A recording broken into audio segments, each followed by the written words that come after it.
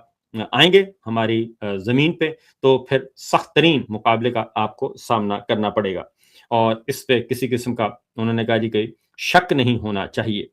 یہ ایک دوسرے کو ساتھ ساتھ جنگ کی تیاریاں جو ہیں وہ بھی کی جا رہی ہیں۔ یہ امریکی ایرانی فوج کے کمانڈر ہیں علی جہان شاہی، انہوں نے کہا ہے کہ ایران کی سرزمین پر قدم رکھنا امریکہ کے لیے انتہائی مہنگا ہوگا اور توقع سے زیادہ خطرناک ثابت ہوگا، اور ایرانی فوج دفاعی محاذ پر مکمل طور پر ثابت قدم ہے، اور کسی بھی صورت میں ہم پیچھے ہٹنے کے لیے تیار نہیں، ہر طرح کی صلاحیت ہمارے پاس موجود ہے، دشمن کی ہر سازش کو ناکام بنا دیا جائے گا، اور کسی بھی مہم جوئی کی صورت میں دشمن کو عبرتناک شکست کا سامنا کرنا پڑے گا۔ پھر فوج کے نمائندے ہیں اور انہوں نے یہ کہا، خاص طور پہ انہوں نے کہا جی کہ ہم F-35 بھی گرا چکے ہیں اور ہم اپنی صلاحیتوں کا لوہا منوا چکے ہیں۔ ذرا سنوائیے گا جی۔ هواپیمای رادار گریز F-35 به عنوان هواپیمای نسل پنجم یک جهان از این به بعد امنیت خواهد داشت. مجبور شدن اعتراف کنن، نتوانستن کتمان کنن که هواپیماهای سوخترسان میتوانن آزادانه سوخت برسونن به هواپیماهای. تو یہ بتا رہے تھے، انہوں نے کہا جی کہ ہم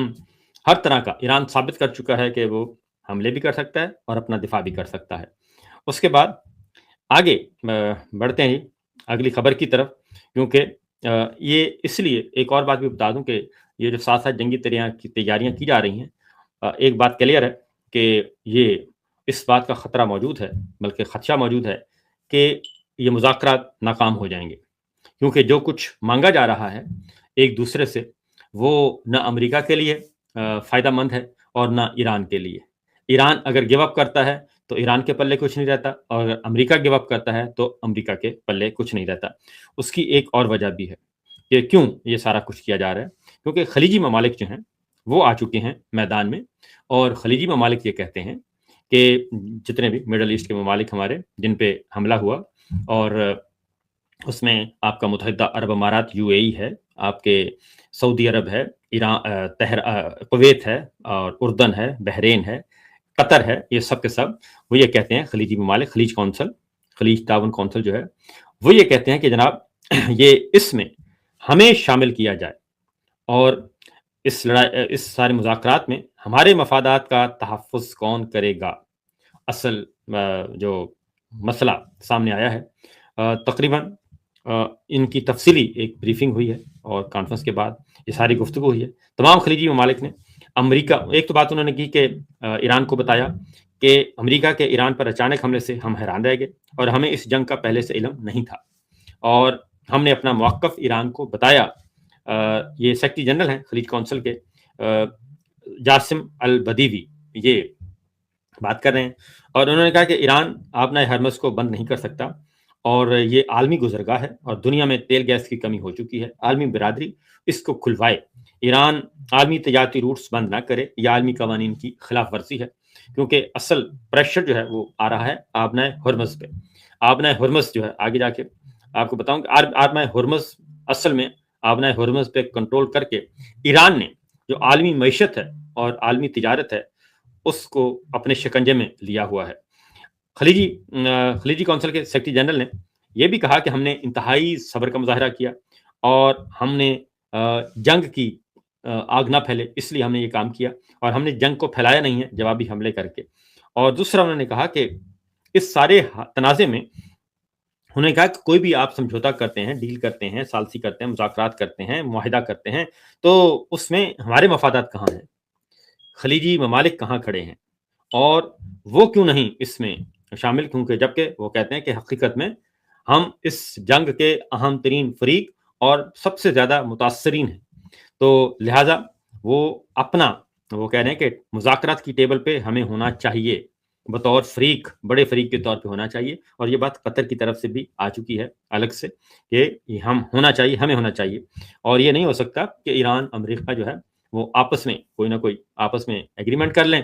اور جو سب سے زیادہ نقصان ہمیں ہوا ہے، ہماری تجارت کو ہوا، ہماری معیشت کو ہوا، ہماری سورنٹی کو نقصان پہنچائے گا، اس کو انہرڈ کیا جائے اور اس کو نوٹس ہی نہ لیا جائے۔ لہٰذا یہ ایک پیرالل چل رہا ہے، اور اس میں اب پاکستان کے لیے سب سے بڑا امتحان ہے پاکستان کے لیے، کیونکہ پاکستان اگر اس میں خلیجی ممالک کے کنسرنس کو ایڈریس نہیں کرتا اور ان کی طرف سے بھی ایران اور ان کے آپس میں معاملات بھی ٹھیک نہیں ہوتے، تو اس امریکہ اور ایران کے درمیان جو جنگ بندی ہے اس کا ان دا لانگ رن طویل آگے جا کے طویل دورانیے کے کھیل میں اس کا کوئی فائدہ نہیں ہوگا، کم ہی فائدہ ہوگا۔ بہرحال اس میں اب نیکسٹ جو ہے ہم آپ کو بتا رہے تھے کہ اس میں جو آبنائے ہرمز کا معاملہ ہے یہ ایشو پھنسا ہوا ہے، اس میں ذرا سنائیے گا جی سیکرٹری خارجہ مارکو روبیو کو سنائیے جی۔ Question, I'm not going to, speculate on what it would take. It can be open tomorrow if Iran stops threatening global shipping, which is an outrage and a violation of international law for all these countries that care about international law. They should be doing something about it. کیونکہ اصل آپ وہ کہتے ہیں کہ عالمی قوانین کی خلاف ورزی ہے اور اس کو بند کر دینا جو ہے وہ درست نہیں ہے، تو اس روٹ کو کھلوانا چاہیے، اور خلیجی ممالک بھی یہ کہہ رہے ہیں کہ اس روٹ کو کھلوائیں۔ اور دا اکانومسٹ کا ٹائٹل سٹوری ہے جی، ذرا دکھائیے گا اکانومسٹ کی، کہ وہ کہتے ہیں کہ ایران نے سب کچھ اپنے شکنجے میں لے لیا ہے، اور یہ دیکھیں انہوں نے کہا جی وہ صحیح معنی میں گردن مروڑ دی ہے، یہ ایران کی مٹھی دکھائی ہوئی ہے، یہ پوری دنیا کی معیشت دکھائی ہوئی ہے، اور یہ ایران نے، یہ اکانومسٹ کی سٹوری ہے جی، ٹائٹل پیج ہے، تو اس میں یہاں تک یہ اصل میں آبنائے ہرمز جو ہے جو سب سے بڑی بحری تجارتی گزرگاہ ہے اور جو کہ ایران کا حصہ ہے، اس پہ مسئلہ بنا ہوا ہے، اور پھر یہ کہ سب سے زیادہ نقصان بھی اسی وجہ سے ہو رہا ہے۔ آگے آپ کو سنوائیں، یہ آپ دیکھ رہے ہیں جی، یہ ہے اسٹیٹ آف ہرمز، اور یہ یہاں سے ہر جہاز نے گزرنا ہوتا ہے، اور ادھر یو اے ای ہے، ادھر سامنے ایران بیٹھا ہے، اور ادھر پیچھے عمان ہے، تو ایران کا کنٹرول ہے اس پہ، اور یہ ایران کی بحری گزرگاہ ہے، اور اس پہ انہوں نے کنٹرول کیا ہوا ہے، اور یہاں سے کوئی جہاز گزر نہیں رہا، یہ پورے کا پورا روٹ آپ دیکھ رہے ہیں، اور اس لیے یہ کہتے ہیں کہ جی اس کو آزاد کروایا جائے۔ اور ایران جو ہے اس پہ وہ اب جو سودے بازی ہو رہی ہے، ایران اس پہ وہ کہتا ہے کہ جس پہ ہم اب محصول لیں گے، جو بھی جہاز گزرے گا وہ ایران کی اتھارٹی کو تسلیم کر کے گزرے گا، اور اس کے بعد ٹیکس دینا پڑے گا اس کو بھاری بھرکم، اور اس کے بعد ہم اس جہاز کو اور دوسرا یہ کہ اینیمی کا جہاز یہاں سے ہم نہیں گزرنے دیں گے، صرف فرینڈلی کنٹریز کے جہاز جو ہیں وہ گزریں گے، جس کی وجہ سے یہ سارے کا سارا معاملہ ہے۔ اس وقت عالمی معیشت جو ہے وہ ایران کے شکنجے میں آ چکی ہے۔ روس کے صدر پیوٹن کو سنوائیے گا جی، اور انہوں نے کس طریقے سے تفصیل سے more significant contribution to the global situation today, and it's doing a great damage to the global logistic supply chains, production chains, and entire industries of the fuel production, fuel refinery. Our industries are getting these heavy blows, and it's difficult to predict what happens next because of this. I believe that those who are involved in this conflict, even they cannot predict what will happen, so it makes things even more difficult for us. But despite everything that is happening, well, there are some estimates that you can compare this situation with the coronavirus pandemic that impeded the development of all the regions, of all the continents.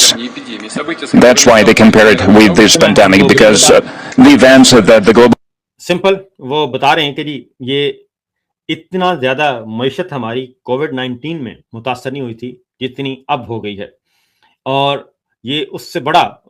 عالمی معیشت کے حوالے سے وہ کہتے ہیں یہ اس سے بڑا ہو گیا ہے سانحہ معیشت کے اعتبار سے، تجارت کے اعتبار سے۔ اور یہی بات سعودی عرب کے وزیر خزانہ اور انہوں نے بھی کہی ہے، اور انہوں نے بھی یہ بات کہا ہے، انہوں نے کہا ہے کہ جی کہ سعودی وزیر خزانہ نے کہ اس کشیدگی اور لڑائی کے باعث عالمی سپلائی چین جو ہے وہ متاثر ہو چکی ہے، اور عالمی معیشت پر دور رس اور سنگین نتائج مرتب ہو رہے ہیں، اور اس کی وجہ سے انہوں نے کہا کہ ساری صورتحال میں جو عالمی معیشت پر منفی اثرات ہے ہی ہے، تیل، گیس، کھاد اور دیگر کلیدی شعبوں کی منڈیوں پر اس کے اثرات نمایاں ہو رہے ہیں، اور یہ تو ابھی شروعات ہیں، کیونکہ ابھی اس کے امپیکٹ آنا ہے، اس کے منفی اثرات جو ہیں اس میں ابھی اپنے رنگ دکھانے ہیں. ابھی تو شروعات ہے اور ابھی تو رکا ہوا ہے. پہلے کچھ جو بھی اسٹور کیا ہوا ہے توانائی کے ذخائر جو ہیں ان پہ گزارا ہو رہا ہے. جیسے پاکستان نے اب راشن بندی کر دی ہے اور لاک ڈاؤن کا سلسلہ شروع کر دیا ہے، تو اس سے بھی اندازہ ہوتا ہے کہ یہ لڑائی اگر خدا نہ خواستہ دوبارہ شروع ہو گئی تو یہ اس سے کہیں زیادہ اس کی شدت بہت زیادہ ہوگی. یہ بات تو فیکٹ ہے کہ اس کی شدت پھر زیادہ ہوگی اور پھر ہوگی ڈو اور ڈائی ہوگی کہ یا ہم نہیں یا آپ نہیں. تو اس میں آپ نے دیکھ لیں پھر جب یہ ایسی لڑائی شروع ہوتی ہے تو ایران عراق 8 سال جنگ جاری رہی تھی. افغانستان، امریکہ، رشیا، پاکستان، یہ جنگ جو ہے وہ تقریباً 10 سال سے زیادہ جاری رہی تھی افغانستان میں. پھر دہشت گردی کے خلاف جنگ جو ہے وہ 9 سال جاری رہی. اور اسی طریقے سے یہ عراق کا تنازع جو ہے، عراق، لیبیا، شام، یہ سارے کے سارے علاقے، مصر، یہ جتنے متاثر ہو چکے ہیں. تو یہ پھر اگر جنگیں شروع ہو گئیں تو پھر یہ جنگیں آسانی سے ختم ہونے والی نہیں ہیں. تو بہرحال اس ساری صورتحال سے بچنا چاہیے. اب ایک اور خبر بھی لیں جی کہ پاکستان بھی اس زد میں آ چکا ہے اور کل تہران میں پاکستانی سفارت خانے اور پاکستانی ایمبیسیڈر کے رہائش گاہ کے قریب جو ہے وہ اسرائیلی میزائل جو ہیں وہ داغے گئے ہیں، وہ گرے ہیں اور جانی اور مالی نقصان نہیں ہوا اور پاکستان کا عملہ جو ہے وہ محفوظ رہا. اور اس لیے ہمیں دعا کرنی چاہیے، ہم سب کے لیے دعا گو ہیں کہ اللہ تعالیٰ سب کو محفوظ رکھے اور یہ لڑائی جو ہے یہ بند ہو جائے تو زیادہ بہتر ہے. لیکن اس کے لیے ضروری ہے کہ جو امریکہ اور اسرائیل کے توسیع پسندانہ عزائم ہیں اس کو جب تک کنٹرول نہیں کیا جاتا تو اس دفعہ دنیا نے سینسیبل پلے کیا ہے بہت اچھے طریقے سے، اور انہوں نے وہ کچھ نہیں کیا جو ماضی میں ہاں میں ہاں ملاتے تھے. اسی وجہ سے جو ہے وہ ابھی تک جو پسپائی ہوئی ہے اور مذاکرات کی ٹیبل پہ آ گئے ہیں. اس لڑائی کو کل بھی پورا 1 مہینہ ہو جائے گا کیونکہ 27-28 فروری کو یہ شروع ہوئی تھی اور آج 27 مارچ ہو چکی ہے. آلموسٹ 1 مہینہ ہو گیا ہے اور 1 مہینے کے نتیجے میں سوائے تباہی کے اور کچھ نہیں. آپ کی ایئر انڈسٹری جو ہے وہ ساری کی ساری شدید ترین بحرانوں کا شکار ہے اور ہر روز یومیہ $2 ارب کا اس جنگ کا خرچہ صرف امریکہ برداشت کر رہا ہے. اور اس کے ساتھ ساتھ تقریباً $15 کروڑ جو ہے وہ منافع پیوٹن لے رہے ہیں اور $1 ارب کا یومیہ نقصان جو ہے وہ تیل پیدا کرنے والے ممالک کو پہنچ رہا ہے. تو اس میں ایران کو مالی طور پہ کافی فوائد ہوئے ہیں اور ان کا جو تیل ہے وہ بدستور جاری و ساری ہے اور اس کی کھپت میں اس کی نہیں کمی آئی بلکہ اس کی قیمتیں بڑھ گئیں اور اس سے زیادہ جو ہے وہ پروفٹ اس نے حاصل کیا ہے جی. تو بہرحال دیکھتے ہیں، بند کرنا چاہیے اس لڑائی کو کیونکہ آج بھی میں آپ کو بتا دوں ایک ان شارٹ مختصراً کہ آج بھی یعنی کہ جمعے کے دن بھی حملے جاری رہے اور ایران نے بھی امریکہ اور ایران کے درمیان مذاکرہ، لیکن دوسری جانب جو ہیں وہ حملے جو ہیں وہ جاری رہے ہیں. اور پاسداران انقلاب کی بحریہ نے 3 بحری جہازوں کو وارننگ دے کر آبنائے ہرمز سے واپس بھیج دیا. اور اس کے ساتھ ساتھ اب ایران نے یہ بھی کہا ہے کہ ہم جہاں جہاں امریکی ٹھہریں گے ہم ان ہوٹلوں کو بھی نشانہ بنائیں گے، ان علاقوں کو بھی نشانہ بنائیں گے. اور شدت بدستور برقرار ہے. ایک ایرانی میڈیا اور اسرائیلی میڈیا دونوں کے مطابق ہی دونوں ملکوں نے ایک دوسرے پر حملے کیے ہیں اور 13 افراد جو ہیں اس میں شہید ہوئے ہیں ایران میں اور کئی زخمی ہوئے ہیں. اسی طریقے سے اسرائیل میں بھی حملے ہوئے ہیں اور یہ آپ دیکھ رہے ہیں کہ میزائل داغے جاتے ہیں جب ایران کی طرف سے تو اس میں شکریہ پاکستان اور شکریہ اسپین لکھ کے داغا جاتا ہے کیونکہ اسپین نے بھی اس دفعہ آؤٹ آف دا وے جا کے ایران کو بہت زیادہ سپورٹ کیا ہے اس لڑائی میں، امریکہ کی مخالفت کی ہے، فلسطین کو تسلیم کر لیا ہے بطور ریاست. تو یہ سچویشن ہے جناب، یہ صورتحال ہے. باقی خبریں انشاءاللہ اگلے بلاگ میں. فی الوقت اتنا ہی، اجازت دیجیے، اللہ حافظ.